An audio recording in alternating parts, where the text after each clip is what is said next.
Air Marshal, we have Shobna here, and also Dr. Tyagi and Sujit, the distinguished members of SAMDAYS, eminent participants, distinguished guests, ladies and gentlemen. It is indeed a distinct honor for me to record a very warm welcome to all of you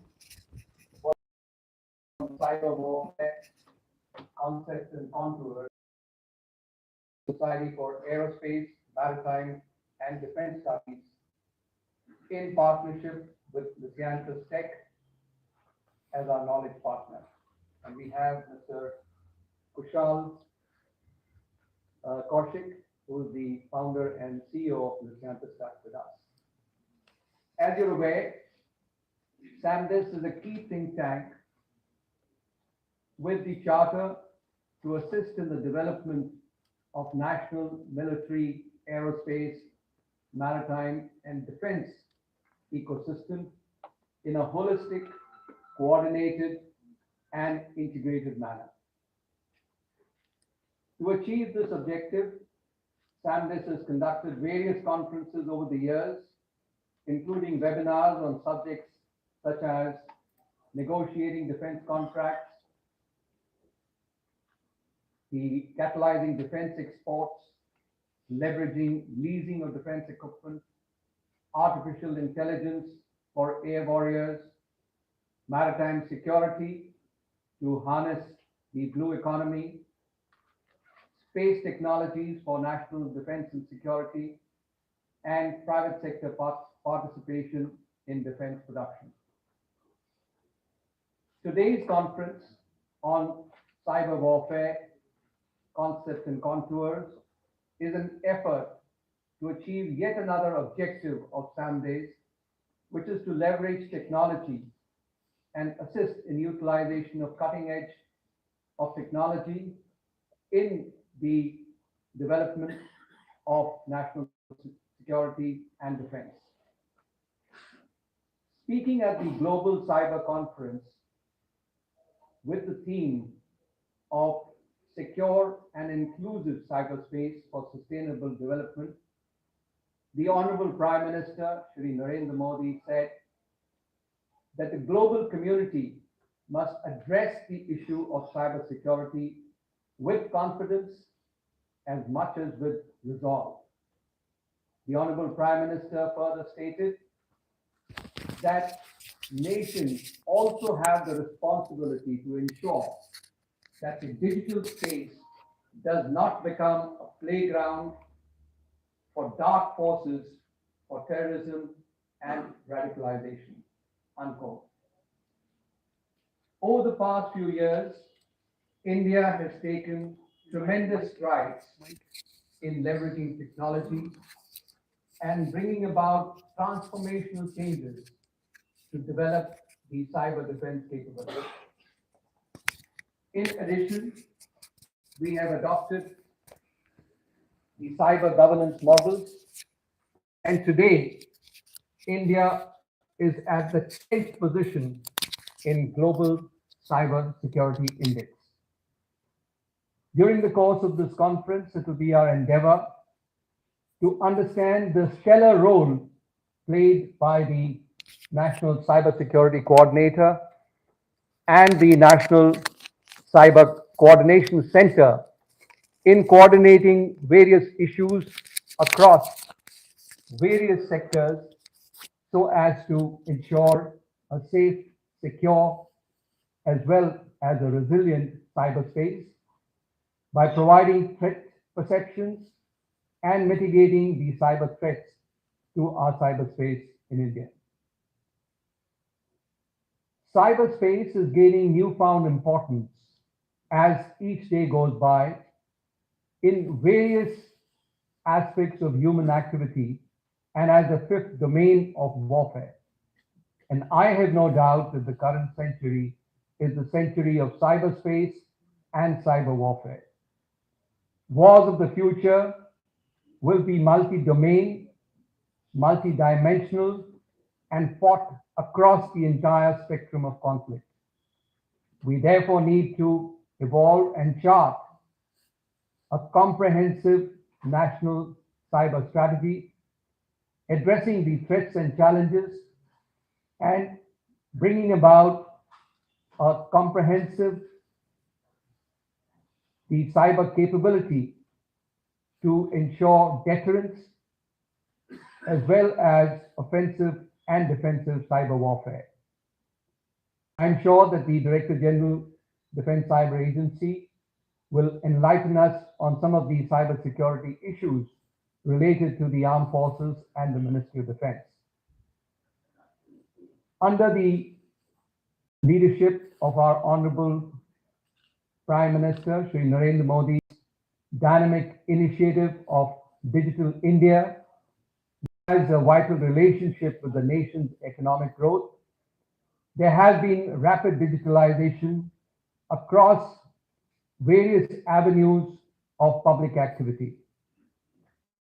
This has also led to an over-dependence on the resilience of the integrated networks as well as systems, which are extremely vulnerable to cyber attacks.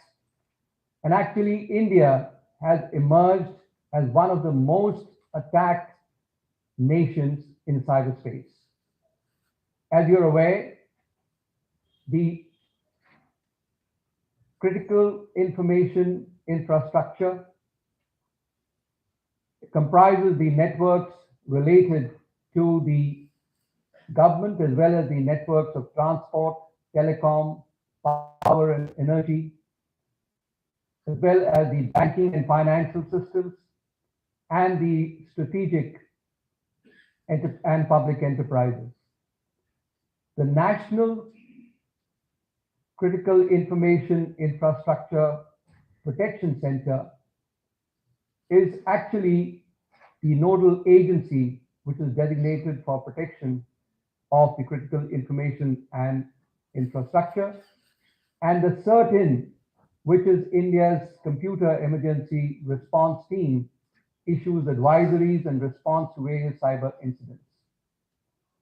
Despite the structure being in place, the number of cyber attacks are on the increase, and not only that, the attribution as well as the traceability of these cyber attacks is becoming increasingly difficult. This is where India's tech industry has a major role to play in coming up with innovative solutions to make the cyberspace Industry 4.0 compliant with cybersecurity standards, and also to meet the growing requirement of the number of cyber attacks and cyber threats to our cyberspace. India is also part of the International Cooperation Agreement to promote the non-binding norms of responsible behavior in cyberspace. This will help to mitigate the transporter data access and the threats from across the digital borders. Today's conference attempts to bring together some of the best brains and professionals in the field of cybersecurity and cyber warfare from the government, the armed forces, and the industry to discuss and deliberate the contours and concepts of cyberspace, cybersecurity, and cyber warfare. As India progresses rapidly along the roadmap of digitalization and digital India, there will be increasing dependence on the integrated networks and systems, which are extremely vulnerable to the cyber attacks. I'm sure that the enriching presentations and the vibrant deliberations during this conference will throw up some path-breaking suggestions and recommendations to strengthen our cyber capability and to ensure that we have a safe, secure, and resilient cyberspace in India. Thank you very much. Jai Hind.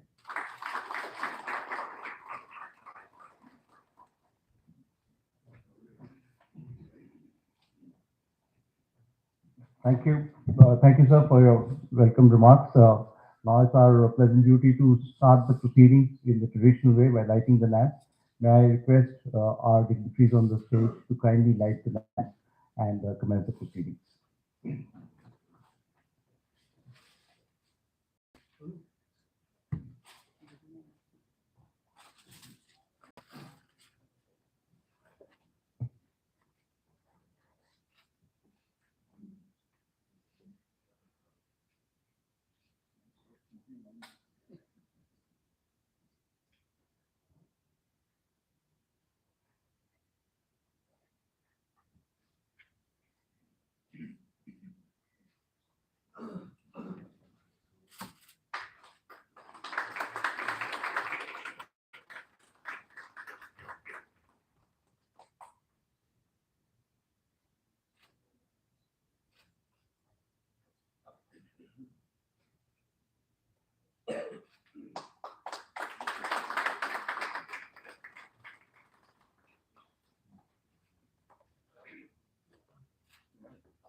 Thank you very much.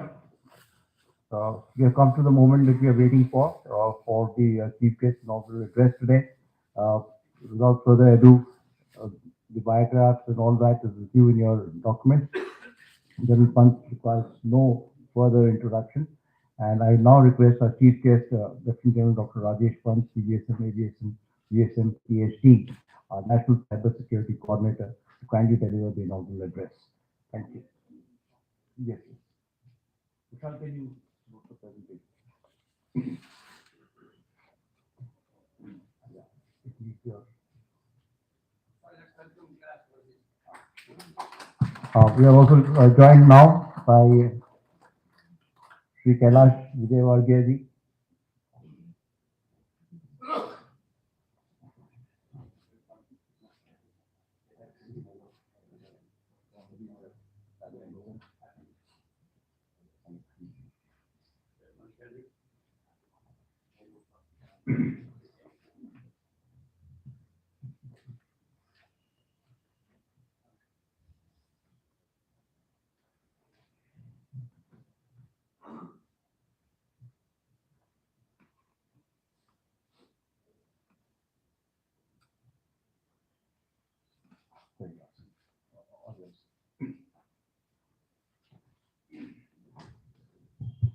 Dignitaries on the dais, members in the audience, with a lot of familiar faces.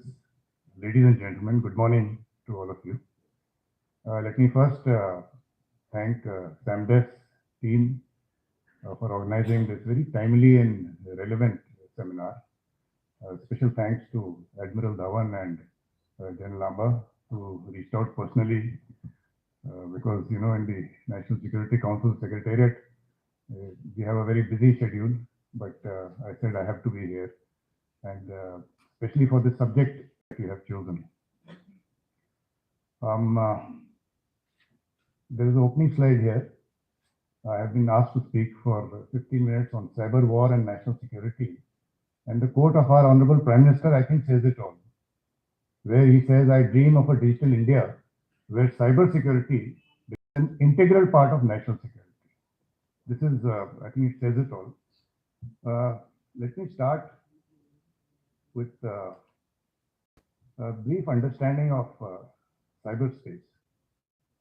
And then we'll come down. Basically, I'll pitch it at the conceptual level only. Yeah.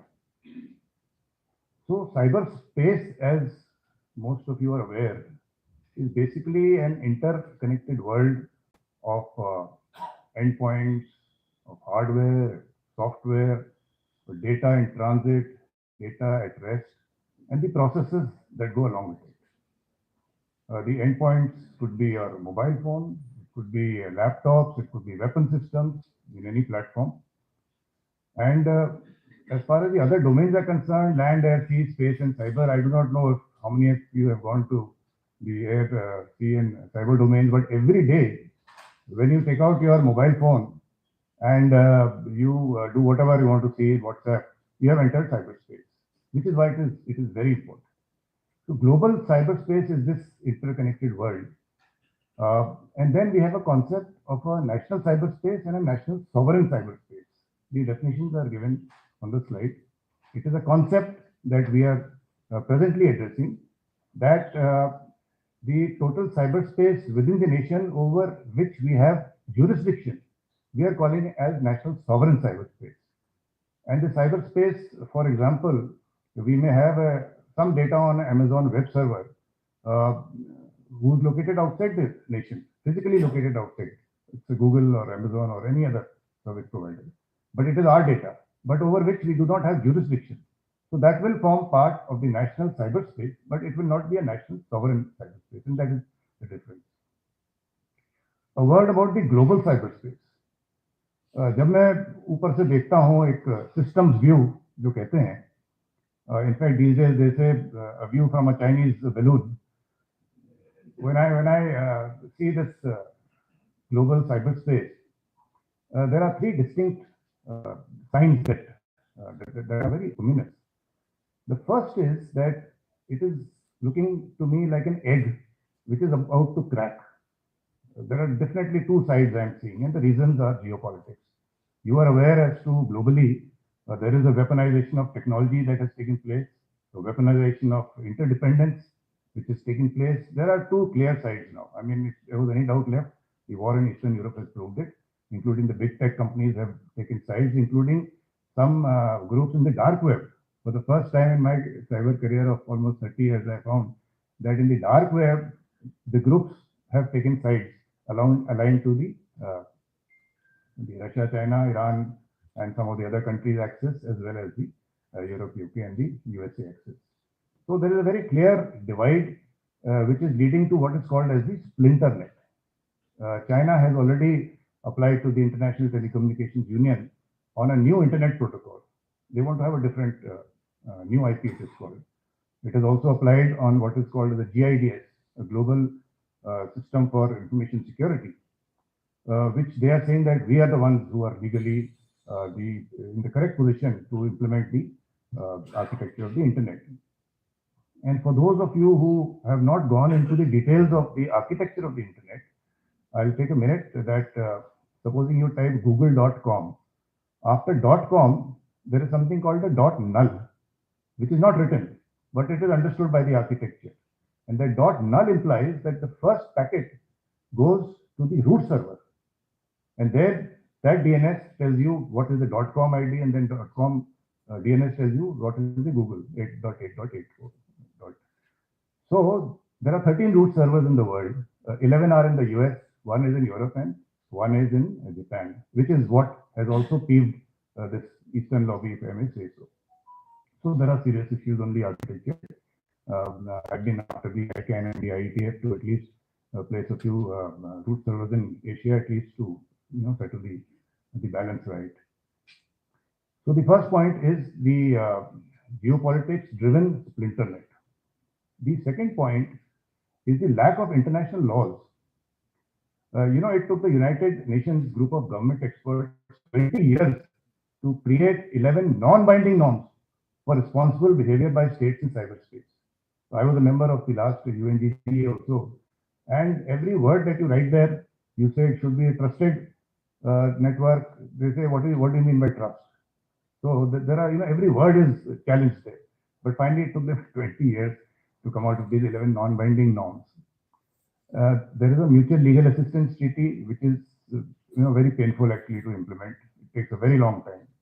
Letters rogatory is a judicial system, LOR, and we had a bank heist some years back in the City Union Bank of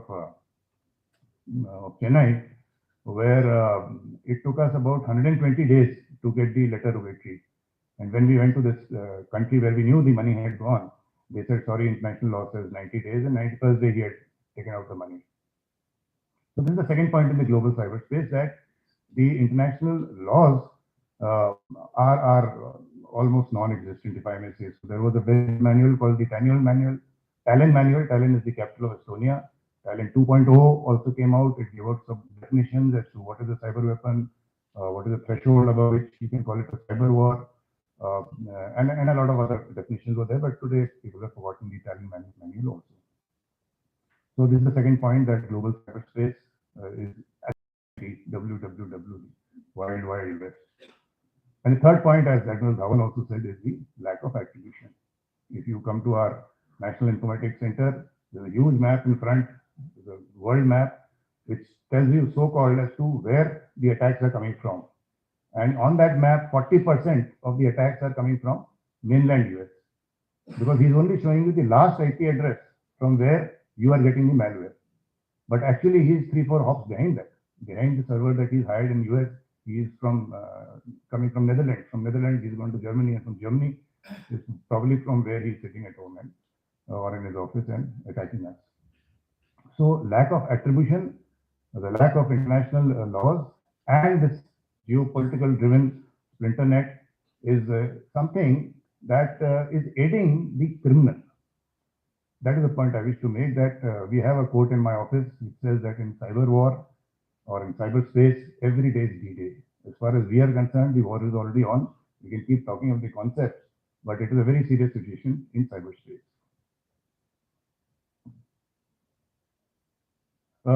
I mentioned about the 4 dimensions.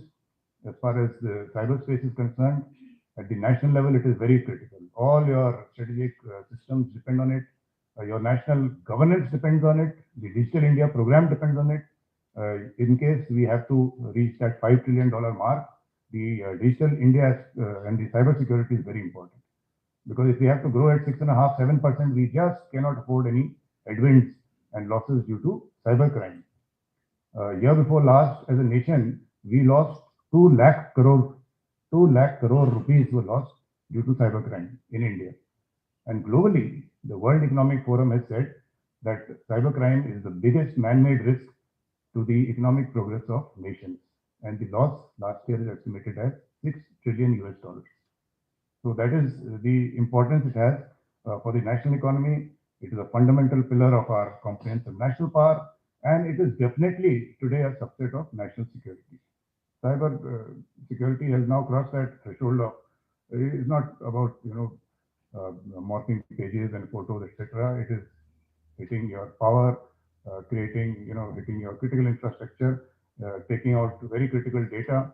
That is the level. So it is an aspect of national security. And of course, it impacts social, economic, and all the other national security aspects. In the continuum of cyber conflict, this slide shows that at the lower end, there are the cyber criminals. Basically, this aspect is built by the Ministry of Home Affairs in our case. Admiral mentioned some of the initiatives that the government has taken.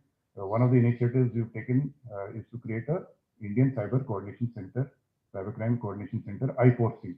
And that is where, when you report a loss of, let's say, your cyber fraud and financial fraud to cybercrime.gov.in, that is the agency that handles this. This is also a very painful area for me. Yesterday, I checked up the figures, 4,400 people lost money due to cyber fraud yesterday. And this is then a daily figure. Unfortunately, the prosecution in this case is in single digits. So there's a large number of voids, and I don't want to go into that in my 15 minutes. But cybercrime is basically what I'm trying to say at the moment is that it is handled at the government level. We have the cyber crime stations at district level today. The regional cybercrime centers have been established. Then you have cyber activists, cyber terrorism, cyber war, and then the cyber-enabled conventional war, which is what we are seeing in Eastern Europe. And this is where the defense and the military comes in. And I'm sure Admiral Gupta will elaborate on this. Who's doing this? There are individual hackers. Today, there is a scenario where an individual hacker in some corner of the world can threaten a government. The governments which have been put to ransom in Chile and Peru, etc. So that is the asymmetric scale that we are talking of. Then, of course, there are small criminals, terrorists are using the internet. Cyber espionage is taking place. There's organized crime today. Every mafia group, whether it is the Yakuza, the Santos, and all those families, all over the world. Everyone has a very thriving and a very successful, if I may say so, cyber criminal cell. I'm quoting from the public domain that North Korea, it is estimated that after the sanctions have been put, they've garnered about $3 billion from cybercrime. So you put the sanction, but they get the money through cyberspace. And of course, then there are the nation state and the APT groups, as they are called, which carry out and then there is this cyber-enabled kinetic attack. I'm sure all of you remember what happened in Natanz and the Stuxnet case and the power stations and many other areas, including water, etc. So this is the threat that we are facing. Since this whole seminar is at a conceptual level, I'm not going into details. So I thought I'll just show one slide as to at a national level, what is our endeavor. And on one axis of this diagram, you find the security posture, and on the other is time. So if our security posture is 100%, we have 100% threat intel with us, which is changing as we speak. There are 4 lakh malware, new malware which we find every month. So if you're absolutely fine 100%, then you find that the threat is mitigated by the systems that you have, whatever systems, including the intrusion detection system, prevention, firewall, etc. But since that is practically impossible, there is a gap between the threat and the reaction. So there is a point of incidence where your systems have been infected, and there is a point of detection. The time between these two is called as the dwell time. Normally it varies, say, from 1 month to 6 months, which is why the recent directive, or not recent, it's 28 April directive last year of CERT has said that you will maintain the logs for 6 months because of the dwell time. You want to know where he entered, how he did all that lateral movement, etc. So, and of course, if you are not able to mitigate this threat and it crosses a certain threshold, then in our scheme of things, there is a cross-domain response that we have catered for. And the new strategy mentions it in black and white. Most of the strategies of the other nations in the world talks of this cross-domain response. Admiral Dhawan mentioned deterrence. I'd just like to clarify that while, firstly, what is deterrence? Deterrence means that he is scared to attack you because of the retaliation that he will get. Broadly, that is what it implies. Deterrence is done in 2 manners. First is the deterrence by denial. Second is deterrence by punishment. Deterrence by denial means that, let's say in the Air Force, you create something like a cyber dome or a airspace superiority, so he just cannot enter. So you deter him. The second is deterrence by punishment, that in case he does something nuclear on you, you go back and finish him off. So he's scared of the retaliation. In the cyber domain, things cannot happen overnight. So, whereas in the nuclear dimension, for example, you can explode a 20 kiloton nuclear device and prove that yes, you have the capability, you do something, buddy, you will get it back. But in the cyber domain, if I have to hit him back, I cannot do it overnight. I have to be sitting there. So I'll just leave it at that for you all to understand that in case there has to be a deterrence, and if he has to be scared, and if I have to prove to him something, then I have to be sitting there for taking this response. And of course, cross-domain response means that if he crosses a certain level from his cyber attack, then the domain response could be through the air or through the navy or through the army, etc. This is what it implies. This is how we intend assuring defense in the national cyberspace. Conceptually, this is our plan. This is my last slide. So the concept of cyber operations is to secure national cyberspace. There are 3 methods. One is cyber defense, second is cyber offense, and the third is cyber supporting measures. In the cyber defense, of course, we have to identify the threats and do that complete cycle of mitigation, that is prevent, detect, respond, protect our critical information infrastructure. Admiral Dhawan mentioned those 7 areas that we've defined as critical. Out of those 7, 2 we always say are super critical, that is power and telecom. In the telecom, we started this trusted sources and trusted products concept. In the telecom also, in all the verticals of transmission, generation, distribution, grid operations, including non-renewable energy. Today, the security operation centers have been established. The Central Electricity Authority has given extensive guidelines. So power and telecom, we are protecting with something extra. There's a lot of predictive analysis being done through various means, through seeing the metadata at the gateways, through the National Cyber Coordination Center, etc., through international cooperation. Because in cyber, the international cooperation is very important. We've created an international counter ransomware task force also. Recently, some of you may have heard of this very effective case where there is a group called Hive, HIVE, which was carrying out a large number of ransomware attacks. So, with the help of Interpol and some other countries, we went inside that group and we were sitting inside that group for 3 months. And while they were carrying out the ransomware